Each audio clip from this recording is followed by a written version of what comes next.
There's nothing better, Pilgrim thinks, than being at the top of the world. She's flying, the wind rushing in her cape. In the sunset shadows of the building behind her, she knows her trusty sidekick follows. The Fright does not like heights like she does, but he's getting better, has gotten better. Before he'd always just complain, but in that fun sort of way where he's actually really enjoying something despite not saying it aloud. Now at least, he skips that first step. Progress is progress. Who is she to judge? They've been defending North City for as long as she can remember, or what feels like that anyway. Fighting crime that no one else can, of course, but also the little things, saving cats from trees, helping the elderly across roads. They're doing what makes all the difference in the world. Sure, the streets are still dark at night, but only they can stop the supervillains that plague the land. They have to. This time, the Toaster, a somewhat middling villain in the grander scheme of things, had a plan to steal from the bank, using 5 buildings rigged as proxy. Her consultants confirmed it all. Today the Fright is busy neutralizing each and every one of the villain's goons, just as Pilgrim aims for the head of the snake. She lands on a rooftop, sending birds scattering as she kicks the Toaster in the back of their toaster-shaped mech suit. "You're toast," she cries. "No," the Toaster returns. "You are." Lightning arcs towards her, but what the Toaster does not realize is that her costume is uniquely equipped against electrical appliances. So much so, that it refracts. Electricity blasts the Toaster back in karmic justice, sending a plume of stale crumbs and moldy bread crust into the air. But the fight is far from over. Hate burns in the Toaster's eyes. He throws his arsenal of DKUs, dangerous kitchen utensils, designed by the mad supervillain corporation Evil Inc. at her. Flesh-splitting instruments hurtling indiscriminately at buildings and sidewalks and trees alike. It's a good thing she's an Olympic gymnast. She dodges each and every one. Even manages to save some lady's dog from being hit. Both of them stop for a moment, heaving for breath. "Seems like someone didn't pull your plug when they left the kitchen," she huffs out, before he can start his anticipated, but in her opinion rather undercooked monologue. She blasts a beam of light upon her adversary, fashioning it into handcuffs that tighten fast around his wrist, holding him down at last.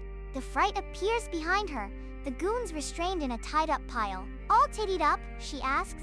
The Fright glowers, all silly looking, but she knows he's smiling, secretly, even if he's eyeing the edge of that building with some kind of abject terror. "All cleaned up. Police should be here at any moment."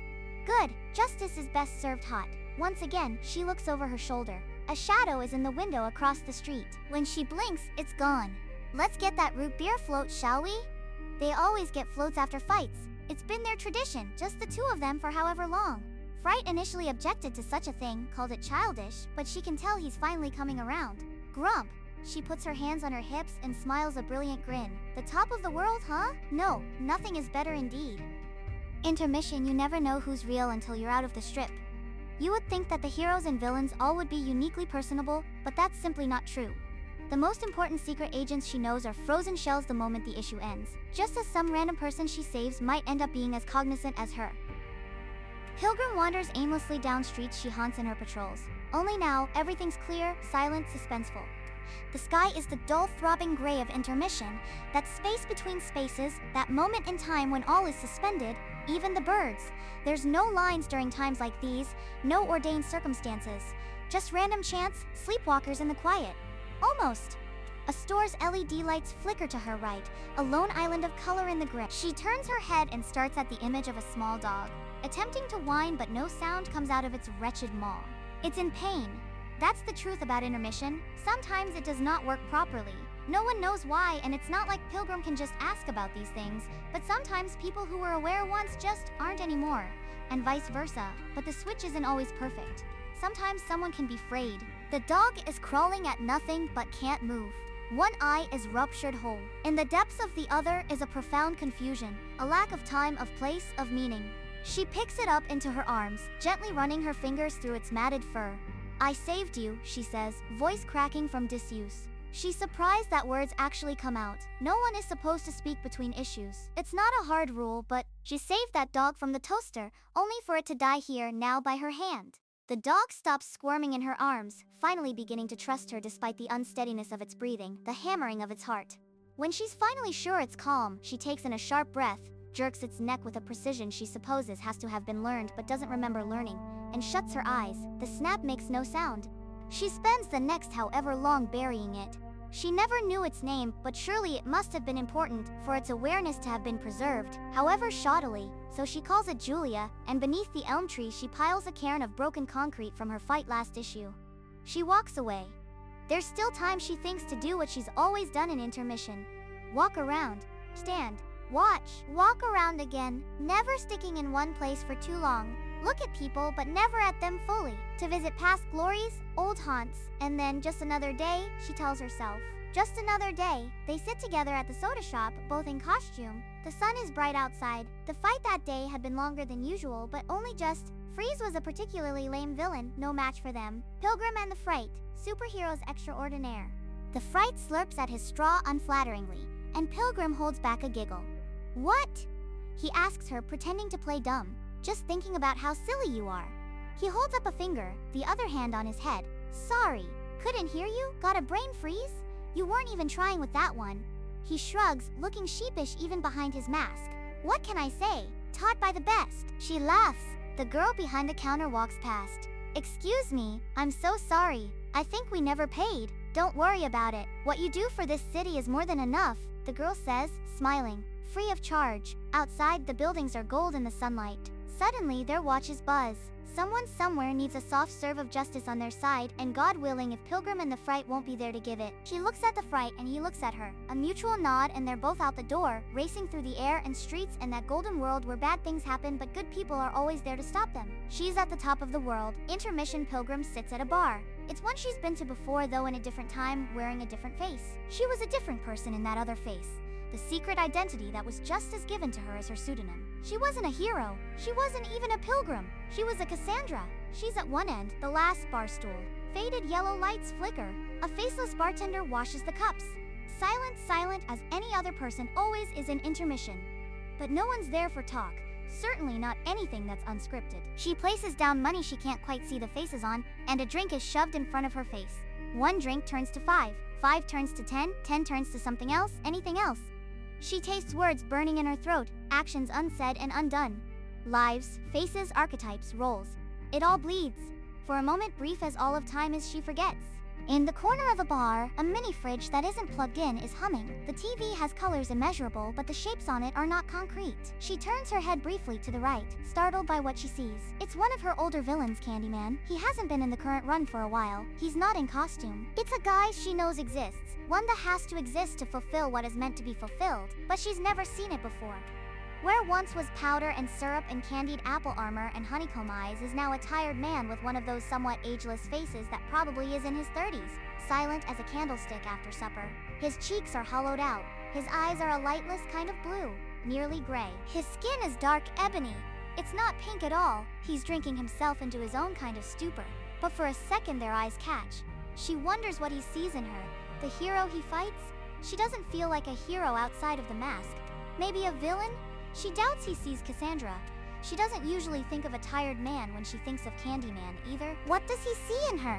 He looks like he wants to say something. She knows she wants to say something too.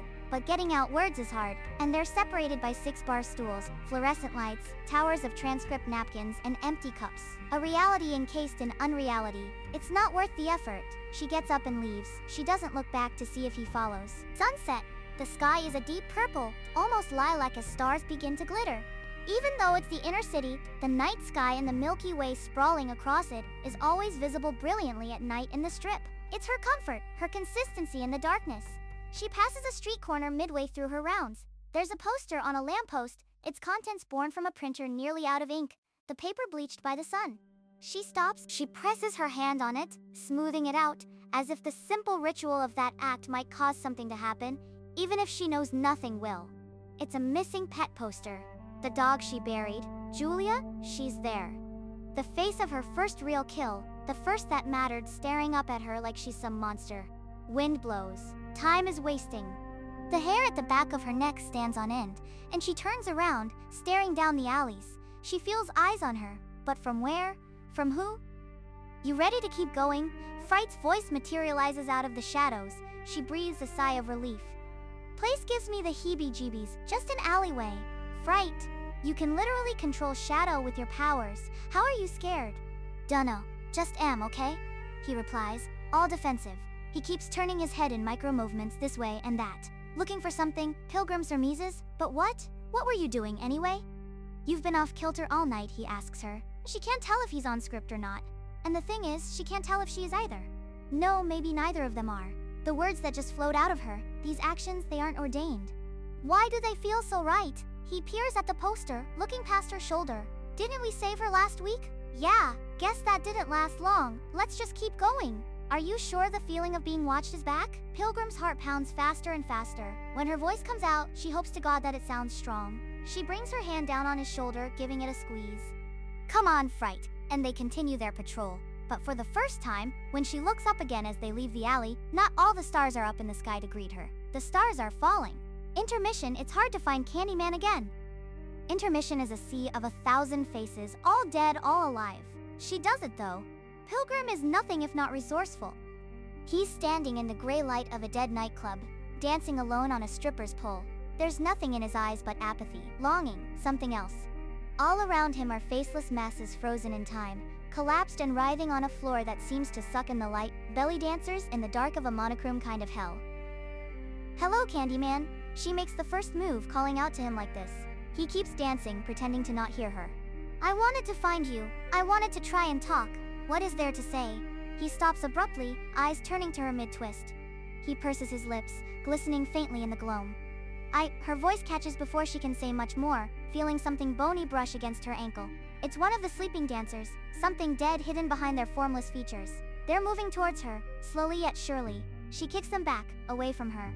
Choriomania, Candyman says. They're deceased. They didn't stop dancing when intermission began, so they're stuck like this until the next issue. That's horrible. That's our life, Pilgrim. He smiles a dark smile. We're just a little more aware in it. I want to stop it. I want this to end. He lifts his eyes for a moment, as if appraising her convictions, or perhaps marveling at her own naivety. He walks down the podium, slinking towards her, placing a hand on her shoulder as he whispers in her ear.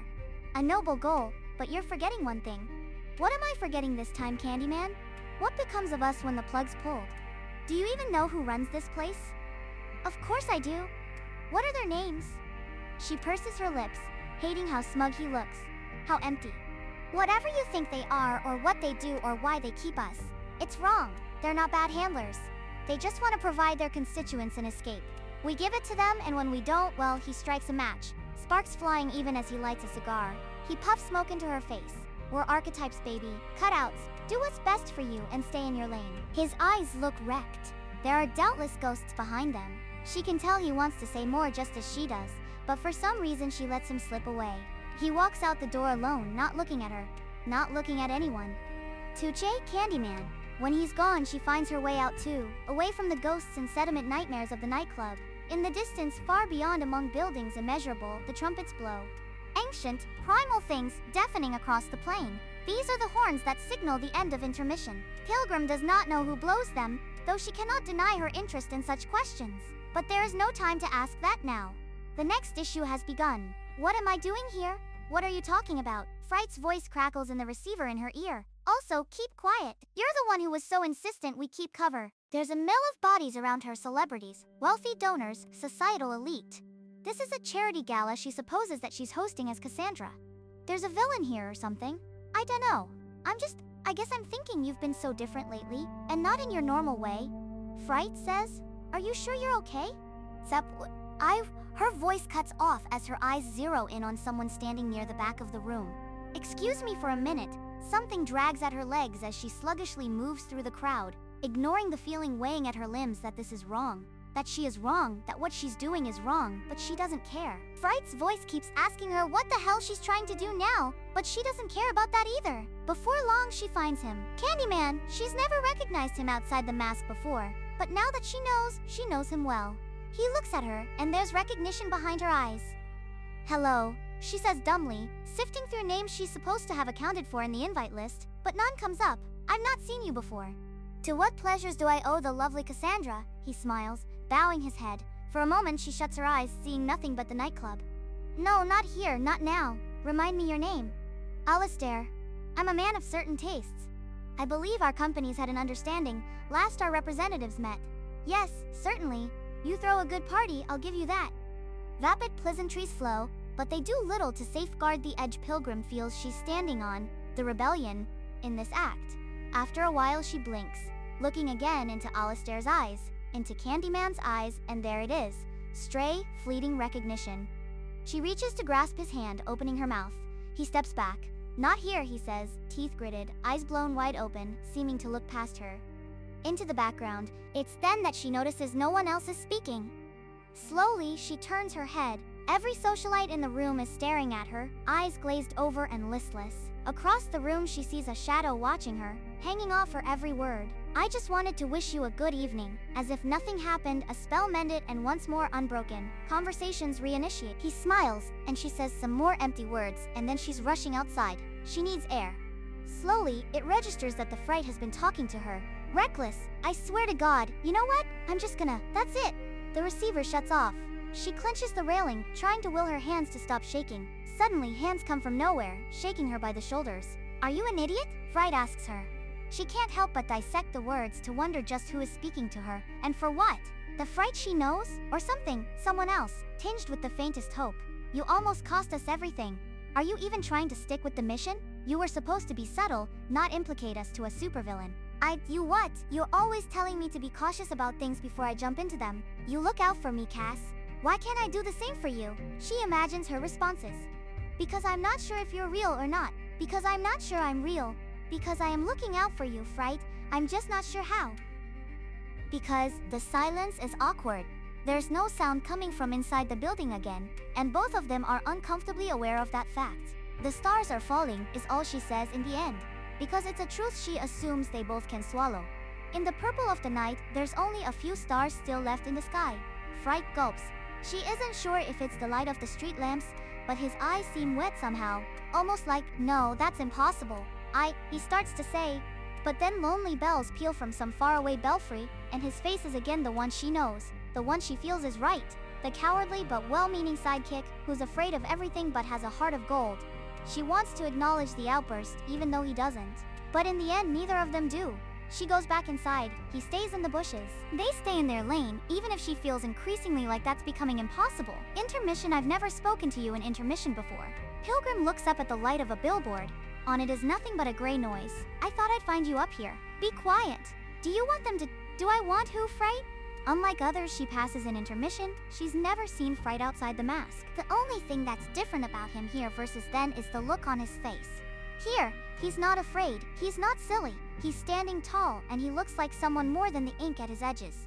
In the strip, he's always watching her, admiring her with starry eyes. But here, his eyes look anywhere but her own. He chuckles above them. The billboard changes to a deep royal blue static all the while. You're supposed to be the smart one. Can't you figure it out? He walks to the roof edge, the wide space between buildings stretching out before him. In the strip, she calls places like those wind corridors highways so they can get to the scene of a crime as quick as possible with the least amount of damage. Here there's no wind. Here in intermission, there is nothing but dead space. Between issues, between lives, between meaning. She takes a slow and careful step forward. In the blue light, his mask seems so plastic, so unreal, but the darkness in his eyes are realer than anything in the world. You don't know what you're talking about, Fright. Step away from that ledge. Think about it hard.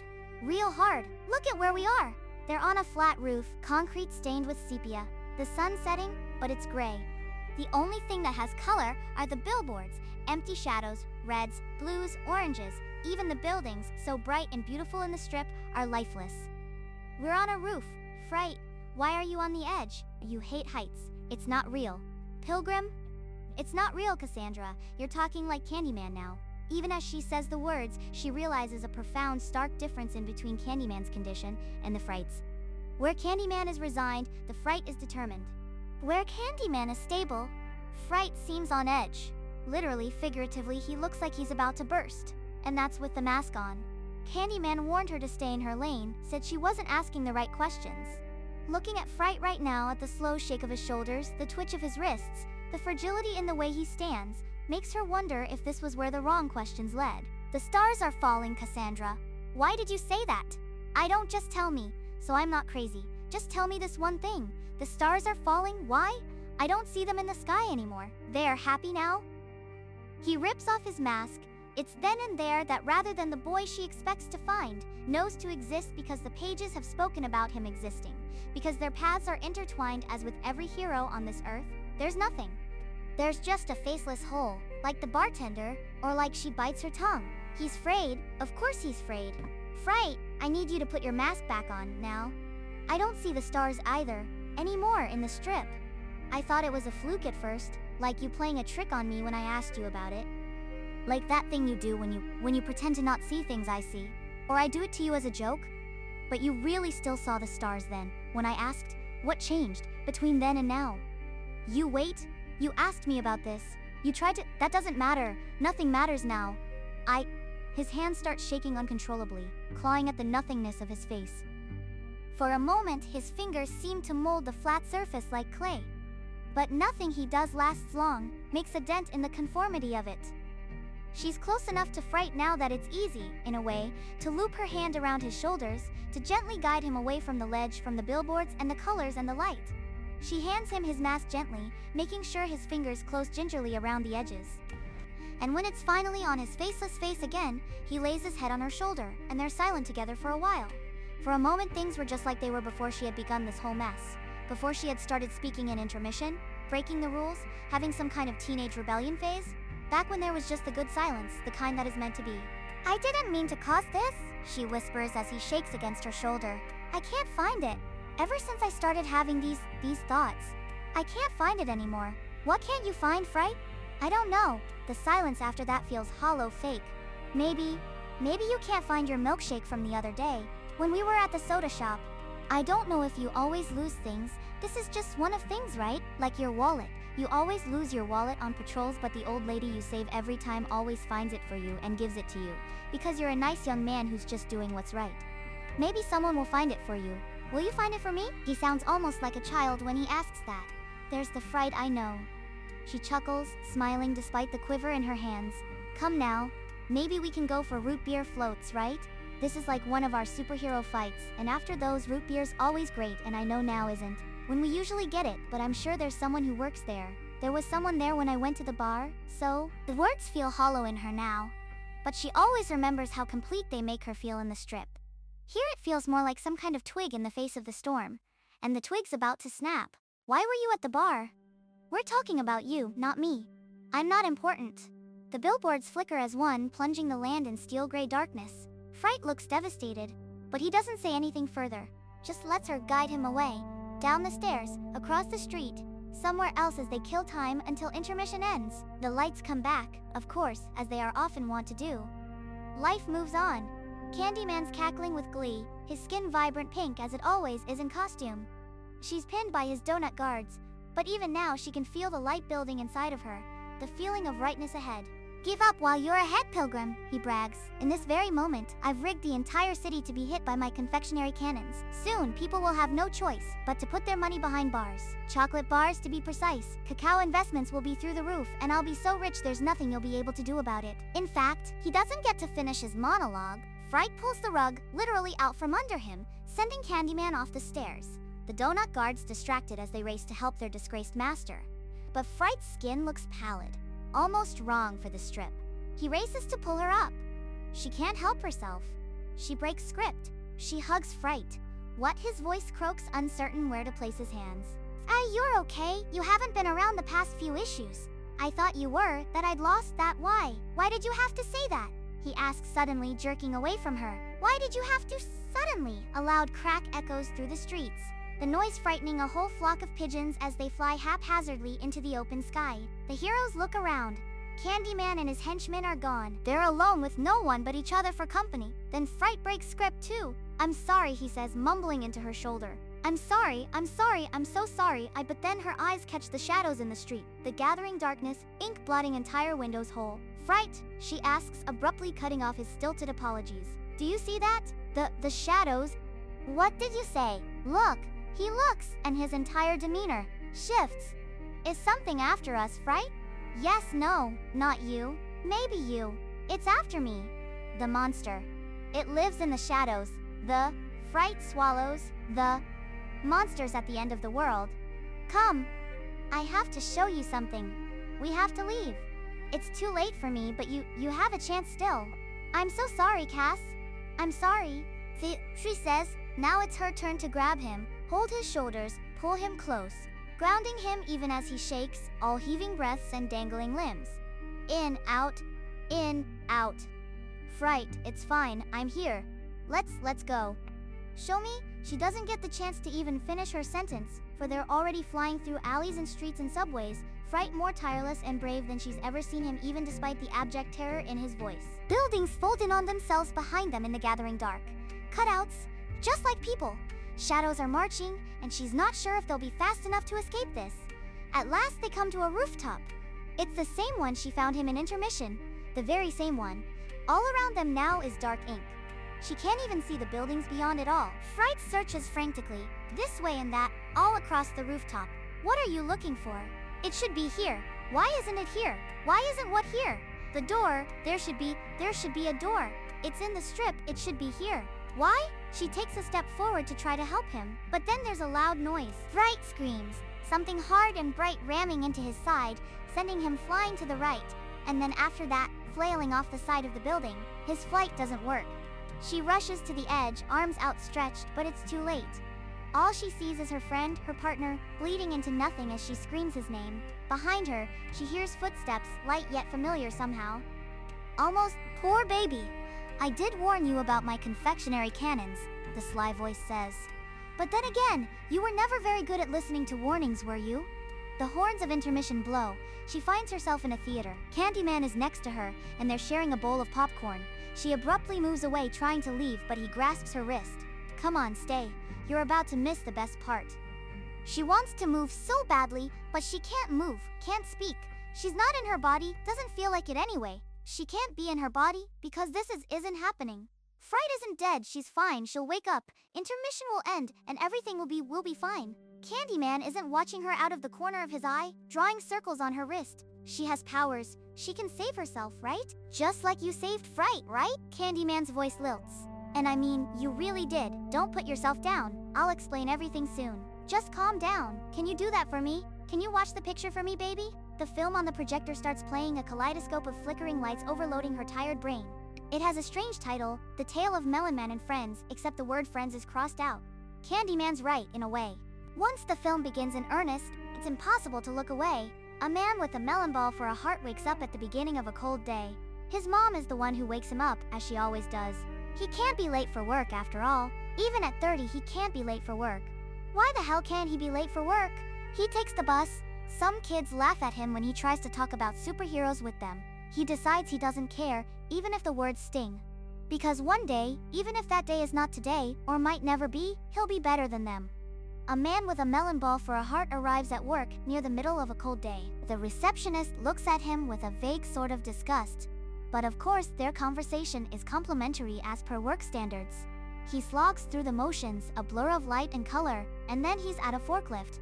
He moves boxes from one place to another in a room full of towers, so tall they could be buildings in the strip, except they aren't. They're just metal shelves. He plays games in the metal shelves. The kind of games where he talks to himself, acting out these characters in his head. He keeps messing up the names because he's not attached to these characters, has never been. But the ones he cares about were destroyed long ago by hands that weren't his, and he cannot ever imagine bringing those back into this picture. Not after what happened. A man with a melon ball for a heart arrives at home. His mom has tomato soup ready, the washing already in the dryer, even though he tells her not to do these things because she's hurting herself with her condition. Yet he lets her do them anyway, because he's lazy, and that's the trait that wins out. He sits alone at his desk and stares at a wall. He plays video games. He reads comics, so many comics, but with a dull stare rather than a bright one. A man with a melon ball for a heart goes to bed.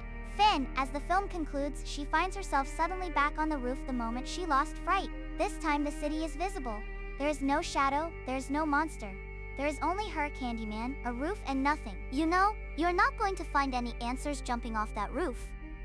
Candyman, Pilgrim says, turning around suddenly, venom in her voice. Why? Because I'm like you. You're lying.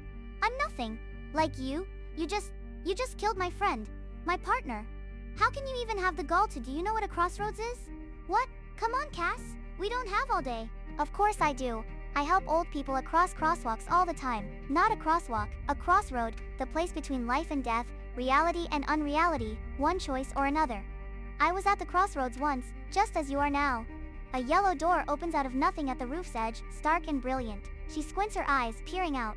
This is the door Fright wanted me to find, she says dumbly, the words slipping from her mouth before she can stop them. Indeed it is, Candyman says. It's not very grand, is it? Upper management has had budget cuts lately, so I digress. Upper management, our handlers, he says like it's just that simple. That the monsters that keep her here, those monsters behind the shadows, are something pristine and elegant and correct rather than alien. It leaves an acrid taste in her mouth, but there's something else behind his tone. She sifts back through her memories of her moments with him, the party where no one spoke. And later, when she was outside, you called off the shadows, didn't you? You control them, perhaps, but I don't control anything. What I am, ultimately, is what some might call a steward. A housekeeper, you know, like your butlers and maids. I just have a bit of a higher position, is all. You're going to pull my plug. Why? Her voice catches.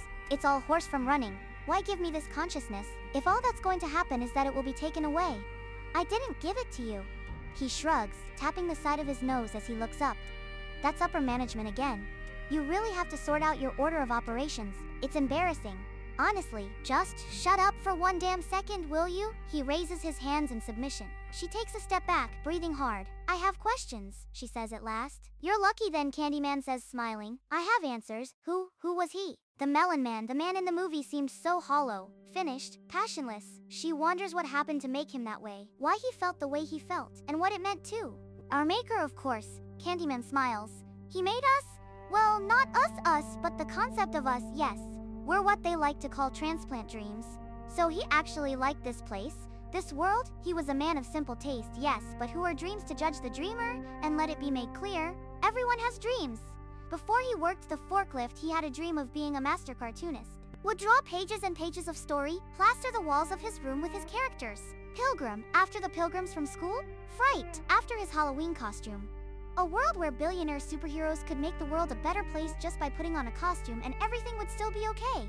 A world where villainy is boiled down to breakfast-based puns and kitchen appliances. It was harmless, but it consumed him into adulthood. He wanted that dream so badly, reached so high. Company after company rejected him, until finally he squandered his dream, let it stagnate and die. If the dream is as dead as you say, why are we here? This world? This life? This is upper management's gift for us. Upper management decided to rescue us from death, just as they rescued that man's dream? We're part of their archives, the dead worlds housing dead dreams. But they didn't like the idea of you and me being just meaningless husks. So they gave us a break sometimes? Time to think, time to be ourselves. It's not their fault we had to go and interpret things the way we did, assume the worst of them. I didn't assume the worst, she starts defensively. Course you did. I did too the first time around. Don't try and be all special on me, baby. We're not there yet. Don't call me that. Fine. Pilgrim swallows, pacing this way and that. Finally, after a long pause, she looks up. So, what are my options? Candyman smiles. There are 3. For one, you can walk through that door. No one's stopping you. Certainly not me. I don't know what lies beyond it. Perhaps you'll meet our managers. Perhaps you'll end up in that man's world. Or maybe somewhere else. Such ways are mysterious things. And the others, you could stay in the hen house. You could be a keeper, like me. Someone who is aware of the system, who knows the importance of maintaining the dream, and ensures things run smoothly. The last Candyman looks to his side. The shadows at the edges of the streets below seem to lengthen, dark ink staining the wider world. There's always reset. Pilgrim shivers, hands gripping her elbows. Which one did Fright pick? The first time? Because she's not stupid. There had to have been a first time, right? For him to know about the door in the first place. I suppose he chose a 4th. He walked through the door halfway, his body awash with the outer dark, before he turned back. It left his mind scarred, torn open. Normal fraying is but a product of the imperfect dream self. But his, no, that was an erosion of body, mind, and soul. There was no going back from it, and rather than letting himself be fixed right away via reset, he opted to run. But we'll fix him. I've ensured that he will be, even as we talk at this very moment. So what? After that, he's just dead? Reset! There's a difference. What difference does it make if nothing we had together he remembers? What do you mean? He remembers everything that matters. He remembers your root beer floats, patrol times. He remembers you first rescuing him when he was young. He remembers beating countless villains with you, side by side. He remembers your undercover work. Things that matter to me, Candyman, not things that matter to them, to me. Why? Candyman almost sounds bored. None of that was real. Candyman rolls his eyes. Grow up, Cassandra. If you couldn't tell, here, fantasy is reality, and you're this. Close to running a blank check permanently. You've made my choice for me then. I'll just step through that door. He flinches. To Pilgrim, it almost seems too simple, too easy. Even with the possibility of death, she was an overdue dream, right? Something that was rerun one too many times. A mind virus corroding the brain. I was actually hoping I could convince you to stay. Pilgrim balls her fists, ready to blast Candyman to the ground like one of her fights, but slowly she realizes such anger is misplaced. She remembers the Candyman from the bar, the stretched man drinking sorrows away into nothing. Perhaps she had interpreted him wrong then, but even now, she doesn't think she did. He steps forward. I know it doesn't sound glamorous, but it really is safer, staying. And it isn't all bad. You can do anything, be anywhere. Office perks. And I could really use some help. How many times have you given people this spiel? He freezes for a moment before dropping his hand. A question like that isn't fair, Cassandra. Try me, sure. I've talked to many who have come to this point. But it is very rare that upper management deems a dream self acceptable as a groundskeep. This is an honor, really. I'm special. You could be special too. She looks at him, stripping back the layers, the haughtiness, the smiles. Alistair fades into the background and only Candyman remains. You're just as alone as I am, she realizes. You want a friend. He doesn't say anything, but she can tell by the way his eyes twitch, the bite of his lip, that she's on the money. He sighs, straightening his back, clearing his throat. He holds out his hand. Stay with me, he whispers hoarsely. Please. She knows she'd be lying to herself if she hadn't felt some kind of connection to Candyman. A mutual loneliness, a desire for someone to share a life with, to be understood, whatever that entails. And it is tempting to be with him, to have a friend. For a moment, the life she's lived flashes before her eyes. Each issue like clockwork, a formula careening into space. She considers all the time she's spent in intermission wasting away just because she didn't know any better. Before she killed that dog, before everything slowly eroded at the seams. She considers the gift that upper management thought so special, the acrid taste of consciousness, sapience, even if it's only for a few stolen moments at a time. Up until now, she had never considered it positively. She's still not sure if she does. She considers fright, and now there's this door. The yellow door, so innocuously simple, yet so damning.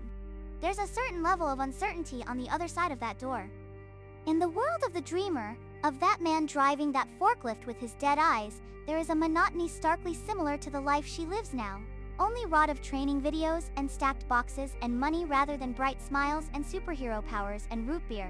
But whatever life that could await her there could also be no scripted lines, no universal.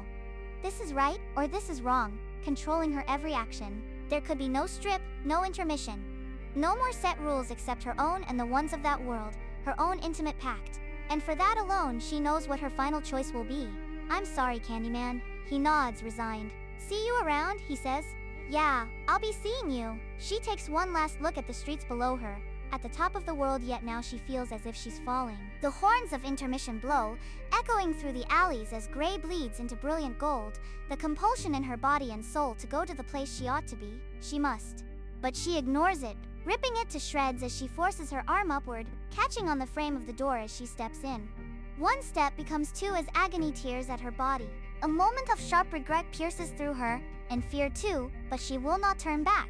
She's no fright when she has her mind on something, she commits. 2 steps become 3. 3 become 4. She screams, fingers rending into outlined flesh, her very soul wrestling with her body and mind. 4 steps turn to 5. 5 turn to 6. 6 to 7. 7 to 8. 8, 9, 10. The door snaps shut. All is quiet. She walks out into the empty, soundless space. A feeling of profound finite peace washes over her, stabilizing her, grounding her even in the gathered darkness. And in that dark, there is water, a great sea larger than any she has ever known or seen or felt. In it, something is swimming, ingredients, concepts, dreams. It's then that she knows what's truly behind the door. The foundations of a new world, a new dream, one that is hers to create, and hers alone. Above, one by one the stars appear. First they're small, sad, twinkling things, but then they grow brighter and brighter until all around her is a cathedral of light, a choir of little monsters in the gloom, heralds of a fair end and a fairer beginning. She laughs. Gawain 77's other works wing entries empty architecture. Attached the kings we'd be American all-stars, the ghost who lost his face of ravens and wolves, and Euresis Hall pieces,